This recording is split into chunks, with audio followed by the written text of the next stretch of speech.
Good morning students. हम पढ़ रहे हैं नंदिनी हिंदी पाठ्य पुस्तक कक्षा 8 की। इसमें हम पहला पाठ पढ़ चुके हैं। अब हमारा दूसरा पाठ है जो है भोला राम का जीव, और इसके रचयिता हैं हरिशंकर परसाई।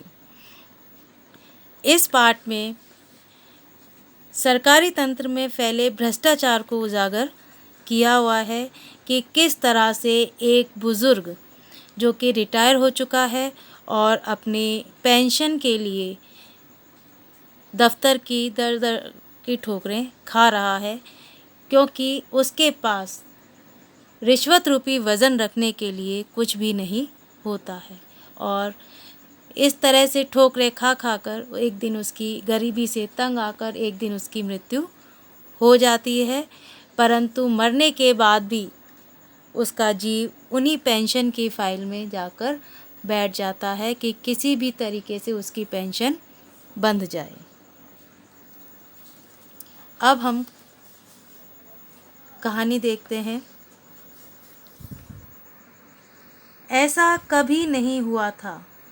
धर्मराज लाखों वर्षों से असंख्य आदमियों को कर्म और सिफारिश के आधार पर स्वर्ग या नरक में निवास स्थान अलॉट करते आ रहे थे, पर ऐसा कभी नहीं हुआ था। धर्मराज के सामने बैठे चित्रगुप्त थे।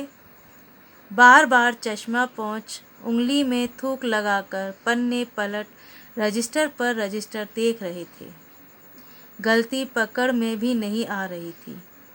आखिर खींचकर रजिस्टर इतने ज़ोर से बंद किया कि एक मक्खी चपेट में आ गई। उसे निकालते हुए बोले, महाराज, कुछ समझ में नहीं आता। 5 दिन पहले भोला राम के जीव ने देह त्यागी, पर जीव अभी तक यहाँ नहीं आया। इस पैराग्राफ में धर्मराज का दरबार बताया गया है, जिसमें चित्रगुप्त बैठे हैं और जो भोला राम के जीव की मृत्यु के बाद भी जीव के न पहुंचने का कारण जानने की कोशिश कर रहे हैं। और धर्मराज भी चिंतित हैं कि आज तक ऐसा कभी नहीं हुआ कि कोई जीव मृत्यु के बाद उनके दरबार तक न पहुंचा हो। धर्मराज ने पूछा, और वह दूत कहाँ है?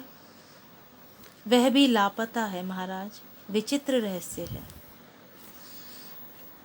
धर्मराज और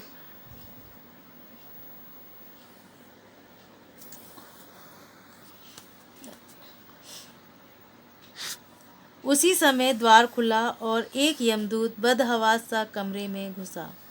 उसका कुरूप और डरावना चेहरा परिश्रम, परेशानी और भय के कारण विकृत हो गया था। उसे देखते ही चित्रगुप्त चिल्ला उठे, अरे, तू इतने दिन कहाँ था? भोला राम का जीव कहाँ है? दूत ने हाथ जोड़कर विनती की, महाराज, मैं स्वयं नहीं जानता कहाँ है। मैं कैसे बतलाऊं क्या हो गया? ज्यों ही जीव ने देह छोड़ी, मैं उसे पकड़कर इस लोक को चला। नगर के बाहर पहुंचकर ज्यों ही मैं उसे चुंगल में दबाए एक तीव्र वायु तरंग पर आरूढ़ हुआ कि वह एकदम खिसक गया। एक क्षण में न जाने कहाँ गायब हो गया। मैंने इन 5 दिनों में सारा ब्रह्मांड छान डाला, पर कहीं पर उसका पता न चला। इस पैराग्राफ में धर्मराज ने जब दूत के बारे में पूछा कि वह दूत कहाँ है, तो चित्रगुप्त ने कहा कि वह भी लापता है। और जैसे ही वह दूत जो भोला राम के जीव को लेकर आ रहा था, वह दरबार में हाजिर हुआ, तो उससे पूछने पर कि इतने दिन से तू कहाँ था और भोला राम का जीव कहाँ है, तो उसने हाथ जोड़कर विनती की कि मैं क्या बताऊं कि वो किस तरह से मेरे चुंगल से छूटकर चला गया है और उसका अभी तक मुझे पता नहीं चला है। मैंने उसे खूब ढूंढने की कोशिश की, परंतु न जाने वह कहाँ गायब हो गया।